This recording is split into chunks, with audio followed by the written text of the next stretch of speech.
धोखा हो सकती हैं। IEPF अथॉरिटी कॉर्पोरेट कार्य मंत्रालय द्वारा जनहित में जारी।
नमस्कार दोस्तों, IPFA के लाइव टेली लेक्चर सीरीज़ में आप सभी का मैं सचिन खुराना कंपनी सचिव स्वागत करता हूँ। आज का टॉपिक टाइप्स ऑफ इन्वेस्टमेंट, निवेश कितने प्रकार के हो सकते हैं, इस चर्चा के ऊपर हम यहाँ उपस्थित हुए हैं।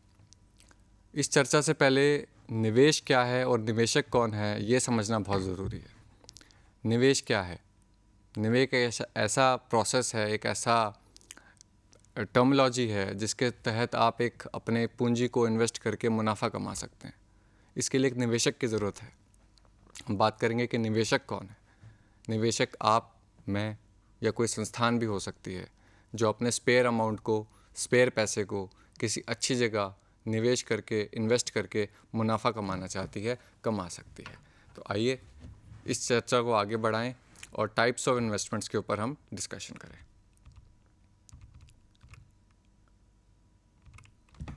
आज हम 10 तरीके की इन्वेस्टमेंट्स, टाइप्स ऑफ इन्वेस्टमेंट्स पे चर्चा करेंगे, जो कि है stocks, deposits, bonds, real estate, precious metals, mutual funds, public provident fund, national pension scheme, unit linked insurance plans and senior citizens saving schemes. आइए एक एक करके इन 10 के 10 विषयों पे हम बात करें।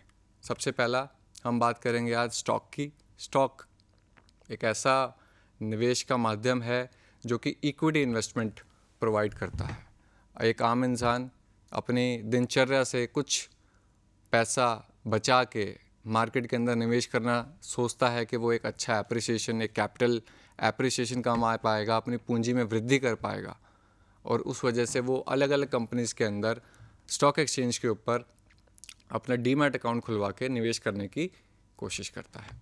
होता क्या है, स्टॉक मार्केट के अंदर निवेश करना एक लॉन्ग टर्म प्रोसेस है, एक लंबी प्रक्रिया है जिसके अंदर आपकी वेल्थ क्रिएशन होती है।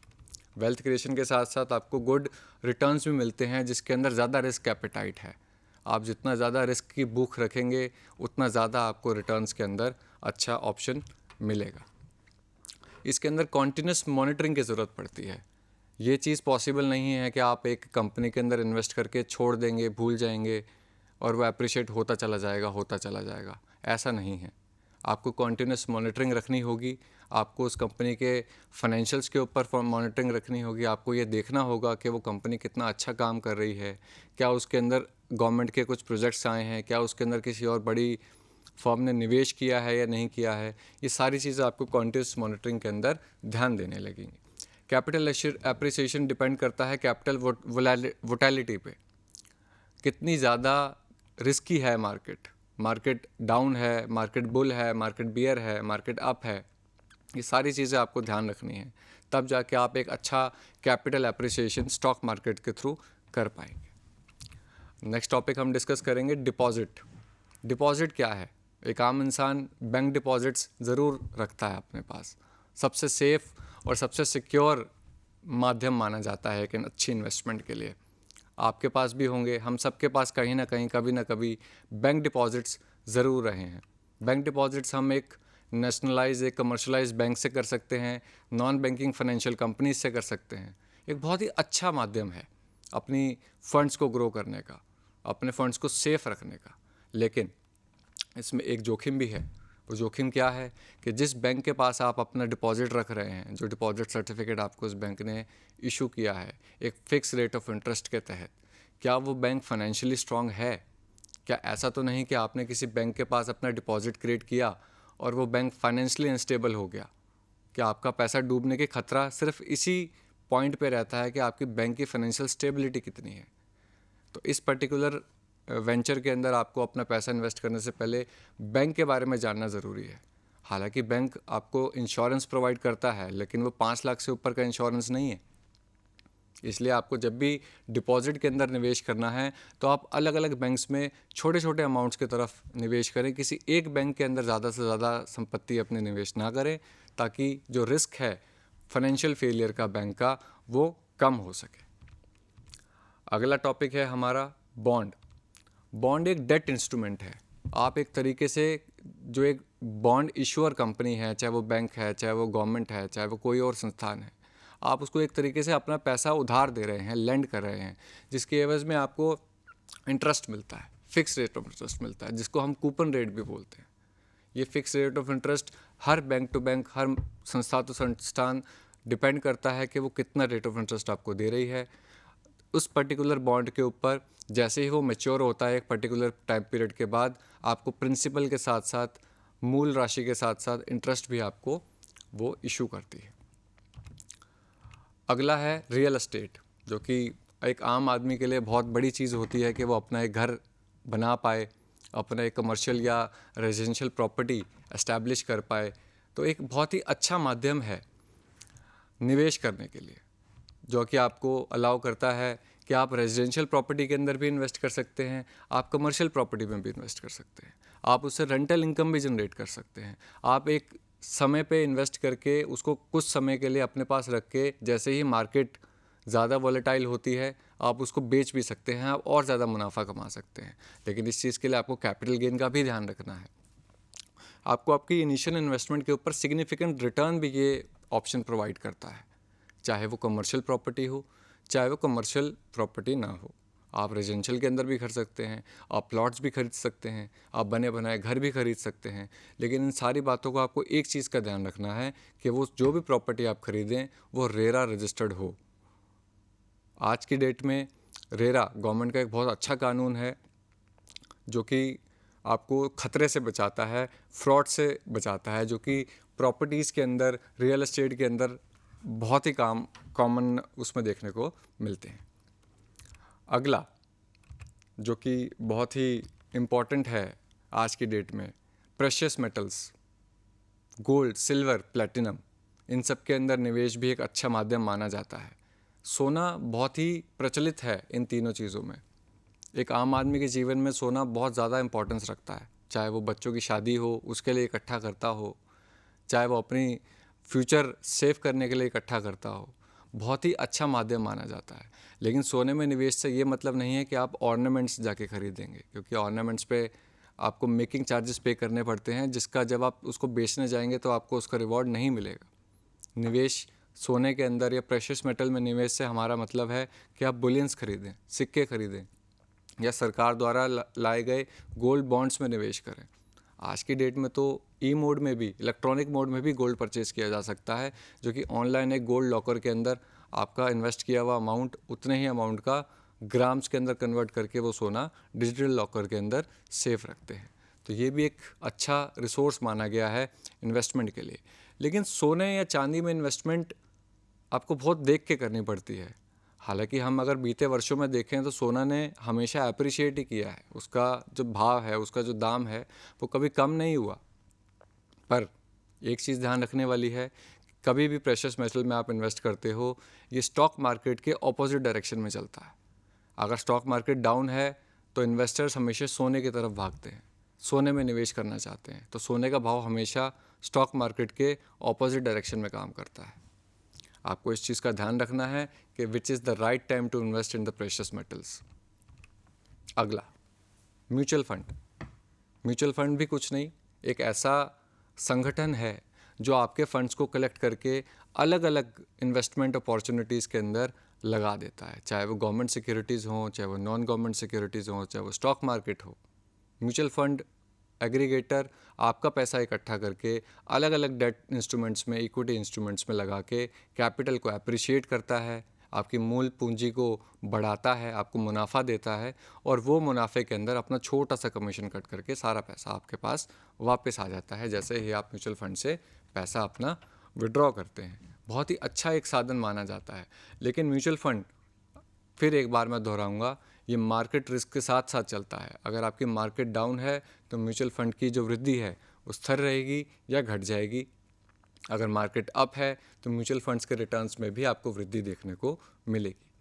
म्यूचुअल फंड एक बहुत अच्छा माध्यम है जिसके अंदर आप सिस्टमेटिक इन्वेस्टमेंट प्लान के अंदर भी इन्वेस्ट कर सकते हैं। 100 रुपये से भी स्टार्ट किया जा सकता है, और एक ऐसा माध्यम है जिसके अंदर आम आदमी, चाहे वो छोटे से छोटे वर्ग का क्यों ना हो, वो भी इन्वेस्ट कर सकता है। उसको ये नहीं देखना पड़ेगा कि क्या किसी भी इन्वेस्टमेंट प्लान के अंदर कोई मिनिमम क्वांटम तो नहीं रखा गया, कोई मिनिमम पैसा तो नहीं रखा गया, कोई लिमिट तो नहीं रखी गई जिसके तहत मैं इस लिमिट से नीचे निवेश ही नहीं कर सकता। मात्र 100 रुपये से भी SIP के अंदर निवेश किया जा सकता है। तो दोबारा, म्यूचुअल फंड का मार्केट रिस्क से डायरेक्ट लिंक है। मार्केट जितनी ज़्यादा ग्रो करेगी आपका म्यूचुअल फंड उतना ज़्यादा ग्रो करेगा, मार्केट जितनी कम ग्रो करेगी म्यूचुअल फंड उतना ही कम ग्रो करेगा। अगला, PPF, public provident fund, government द्वारा लाया गया बहुत ही अच्छा, मैं कहूँगा एक ऐसा निवेश माध्यम है, एक ऐसा टाइप ऑफ इन्वेस्टमेंट है जिसके अंदर आप अपनी पूंजी लगाइए, maximum to maximum rate of interest government आपको इस चीज़ पे देती है। बहुत ही अच्छा माना जाता है, टैक्स बेनिफिट भी मिलता है आपको, और साथ ही साथ इनकम टैक्स के अंदर 80C के अंदर इसमें डिडक्शन क्लेम आप कर सकते हैं। डिफरेंट टाइप्स ऑफ इन्वेस्टमेंट्स की अगर हम बात करते हैं, आज जो हम 10 अलग अलग टाइप ऑफ इन्वेस्टमेंट डिस्कस कर रहे हैं, उसके अंदर PPF का एक अपना एक अलग रोल है। पब्लिक प्रोविडेंट फंड एक ऐसा इंस्ट्रूमेंट है जिसको गवर्नमेंट लेके आती है आपके लिए। आप अपना एक फ़िक्स अमाउंट, जो भी आपका निवेश प्लान है, चाहे आपका जो भी पोर्टफोलियो है, उसका एक वर्ग आप इसके अंदर रखें। सेफेस्ट फॉर्म ऑफ इन्वेस्टमेंट माना जाता है बाकी सब टाइप्स ऑफ इन्वेस्टमेंट में, जिसमें जितना भी हमने अभी तक डिस्कस किया है। अगला, नेशनल पेंशन स्कीम, एक ऐसी स्कीम है जिसके अंदर अगेन ये गवर्नमेंट लेके आती है। शुरुआत में 2004 के अंदर ये आया था, जिसके अंदर सिर्फ गवर्नमेंट एम्प्लॉयज़ को ही अलाउ था नेशनल पेंशन स्कीम के अंदर निवेश करने को, लेकिन 2009 से आम आदमी, आप नागरिक के लिए भी इसको खोल दिया गया। नेशनल पेंशन स्कीम में आप 60 वर्ष तक निवेश कर सकते हैं, ताकि आपको 60 वर्ष के बाद, आप जैसे ही 60 वर्ष क्रॉस करते हैं, 60 ईयर्स के बाद आपको एक fix amount of retirement pension के रूप में मिलना शुरू हो जाता है। इस पर्टिकुलर स्कीम के अंदर जैसे ही आप इन्वेस्टमेंट करते हैं, नेशनल पेंशन फंड जो रेगुलेटर है इसका, जो इसको रन करता है, जो इसके मैनेजर्स हैं, वो चाहे वो इक्विटी के अंदर करें, चाहे वो डिपॉजिट क्रिएट करें, चाहे वो म्यूचुअल फंड्स में डालें, चाहे वो कॉर्पोरेट बॉन्ड्स में डालें, अलग अलग जगहों पे पैसा डाल के या आपके पैसे के अंदर वृद्धि करते हैं, ताकि आपको रिटायरमेंट के अंदर आपका कैपिटल एप्रिशिएटेड फॉर्म में मिल सके। गौर फरमाने वाली बात यहाँ क्या है, जिस तरीके से NPS के मैनेजर्स आपका पैसा अलग अलग डेट इंस्ट्रूमेंट्स, अलग अलग मार्केट इंस्ट्रूमेंट्स, अलग अलग बॉन्ड्स, अलग अलग गवर्नमेंट सिक्योरिटीज़ के अंदर डालते हैं, क्या यही पैटर्न हम अपने जीवन में नहीं अपना सकते? क्या यही पैटर्न हम अपने निवेश के लिए नहीं अपना सकते? बिल्कुल अपना सकते हैं। अगर वो आपका कैपिटल अप्रिशिएट कर सकते हैं अलग अलग माध्यमों के अंदर इक्वल डिवाइड करके, क्या वही सेम चीज़ हम नहीं कर सकते? बिल्कुल कर सकते हैं। एक आम आदमी भी अपना पैसा अप्रिशिएट कर सकता है, अपने मूल पूंजी के अंदर वृद्धि कर सकता है, बस थोड़ी सी नॉलेज और थोड़ी सी समझ के साथ।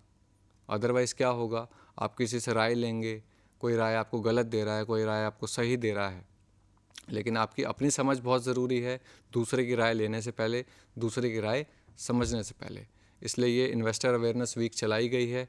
इन्वेस्टर अवेयरनेस ये प्रोग्राम चलाए जा रहे हैं इग्नू के सौजन्य से, जो कि लाइव टेलीकास्ट आपको ज्ञान दर्शन चैनल के माध्यम से प्रोवाइड करवा रहा है, जो कि बहुत एक अच्छा सोर्स है नॉलेज का।